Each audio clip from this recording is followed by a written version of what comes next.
The coffee maker gurgles, filling the kitchen with the familiar, comforting sound of a new day beginning. But as you reach for your mug, the radio crackles to life, warning of another government shutdown looming on the horizon. The word shutdown drifts through the kitchen, mixing with the rich aroma of coffee, lingering in the air like a distant thunder. It sounds distant, almost abstract, like a problem for politicians in far-off offices, not something that could touch our daily routines. But that distant rumble can quickly become a storm that hits home, disrupting the calm of our everyday lives. A shutdown isn't just about political drama on the news, it's a chain reaction that can reach your wallet, your pantry, even your pet's food bowl, affecting the things you count on. So let's not tune it out or pretend it can't affect us. Instead, let's break it down into simple, manageable steps, just like following a recipe for your favorite meal. If you understand how a shutdown works, you can handle it with less stress and more confidence, no matter what comes your way. It's about being prepared, not panicked, taking small actions now so you're not caught off guard later. We're not building bunkers or preparing for the end of the world, just making sure our homes are ready for a few bumps in the road. So grab your coffee, gather your thoughts, and let's pull back the curtain on what shutdowns really mean for you and your family. We'll cover what a shutdown is, what it isn't, and most importantly, what you can do right now to stay ahead. Being prepared means you won't have to join the frantic crowds at the last minute or scramble for supplies when everyone else is in a panic. Instead, you can stay home, sip your coffee, and know you've got things under control, no matter what happens outside. Outsmart the crisis. Don't let it outsmart you. Ready to take charge? Let's get started together. Here's what you need to know to keep your home, your family, and your peace of mind secure. What's a government shutdown? It's a term you might hear on the news, but what does it really mean and why does it keep happening? Think of the government as a giant business that needs a budget to run. Just like any company needs money to pay its employees, keep the lights on, and provide services. Every year, Congress is responsible for approving this budget. They debate, negotiate, and ultimately must agree on how much money goes where. But if Congress can't reach an agreement by the deadline, the government's funding runs out. The clock hits zero and the money stops flowing. That's a shutdown. The federal piggy bank is sealed shut, and many government operations come to a halt until a new budget is passed. Shutdowns aren't new. They've happened multiple times in recent history. They're often used as political tools, a way for lawmakers to push for their priorities or make a stand on controversial issues. For example, the 2018 to 2019 shutdown lasted a record-breaking 35 days, all because of disagreements over border wall funding. It was the longest shutdown in U.S. history. During that time, hundreds of thousands of federal workers went unpaid or were furloughed, creating financial stress for families across the country. In 2013, a 16-day shutdown was triggered by disputes over healthcare reform, leaving many government services in limbo.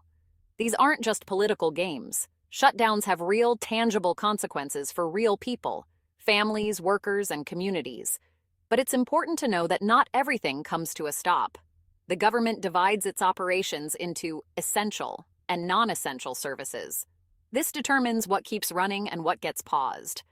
Essential services, like air traffic control, law enforcement, and the military, continue to operate, often with staff working without pay until the shutdown ends. Non-essential services, on the other hand, are put on hold. National parks close, passport applications are delayed, and many public services are temporarily unavailable. By looking at past shutdowns, we can get a sense of what's likely to happen next time. Patterns emerge, and we can learn from them. History gives us a blueprint for preparation, showing us how previous shutdowns unfolded and what steps people took to cope. It reveals which services are most likely to be cut, which supply chains might be strained, and who is most vulnerable during these periods. Knowing this information ahead of time helps you prepare before the crowds rush to the stores or services are interrupted.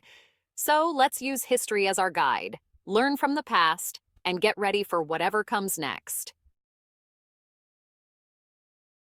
When a shutdown hits, the government decides what's critical. National security and public safety services, military, air traffic control, law enforcement keep running.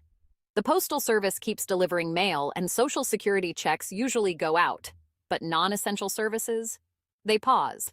National parks and museums close. Passport and permit processing stops. Home loans and research grants stall. Even food safety inspections may be scaled back. The ripple effects are real. Vacations canceled, loans delayed, federal helplines silent. Knowing what stays and what goes helps you plan. Let's map out your preparedness. A shutdown's impact spreads fast. Federal workers and contractors can suddenly lose paychecks, creating financial stress. Local economies feel it too. Restaurants, shops, and services see fewer customers. The anxiety spreads beyond federal employees to everyone who depends on their business. Food assistance programs like SNAP and YEC may face delays or disruptions if the shutdown drags on.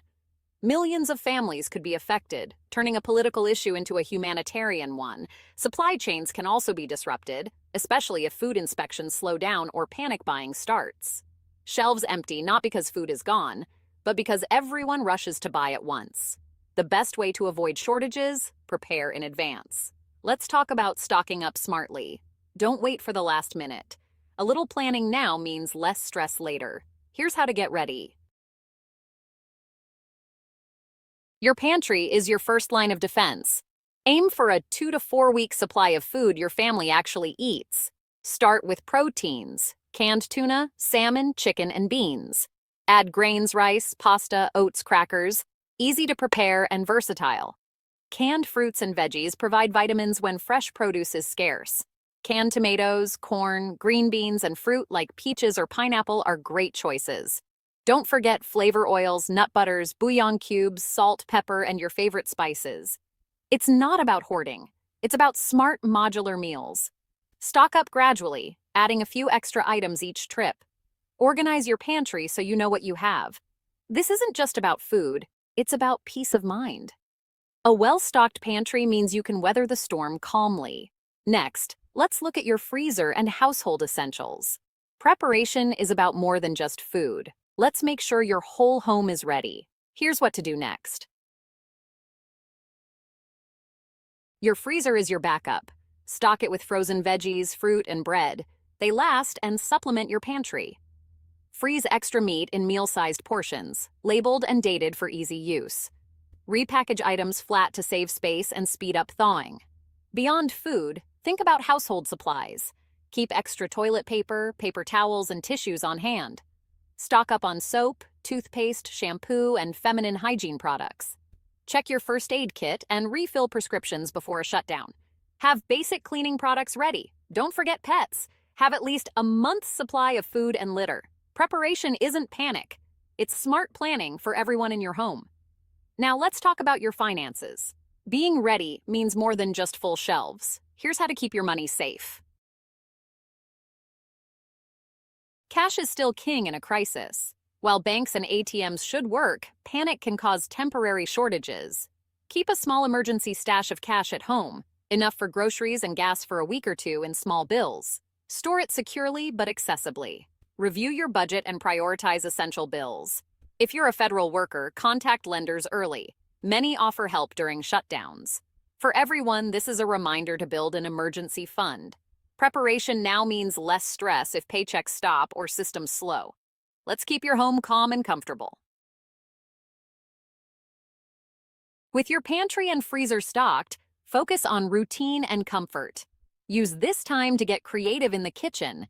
See how many meals you can make from your supplies. Have a backup cooking method like a camp stove or grill, and practice using it.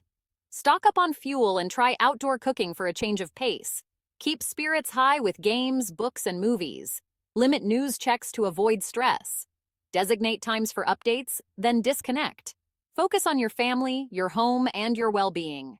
Take walks, listen to music, and care for your mental health. A calm mind is your best asset in any crisis. Preparation is about more than supplies. It's about resilience. Stay positive and connected. You've got this. Let's wrap up with one final thought. In the end, you have a choice: panic or prepare. When uncertainty strikes, it's easy to feel overwhelmed, but remember, you're not powerless. You can take small, steady steps to protect yourself and your loved ones. Panic is last-minute, stressful, and leads to poor decisions. It's that frantic rush to the store, grabbing whatever's left, and feeling anxious about what you might be forgetting. Preparation, on the other hand, is calm, proactive, and gives you confidence. It's about thinking ahead, making thoughtful choices, and knowing you're ready for whatever comes your way. It's adding a few extra cans each week, organizing your pantry so you know exactly what you have, and making sure nothing goes to waste. It's also about talking with your family, making sure everyone knows the plan, and working together as a team. Being prepared doesn't make you immune to challenges, but it puts you in control of your response. You can face difficulties with a clear mind and steady hands. The goal isn't to shut out the world, it's to be a source of calm in your community. When you're prepared, you can offer support and reassurance to those around you. When you're ready, you can help others, not just yourself. Sharing supplies, advice, or even a kind word can make a big difference. Preparedness builds resilience for everyone. When we work together, we become stronger and more capable of handling whatever comes our way.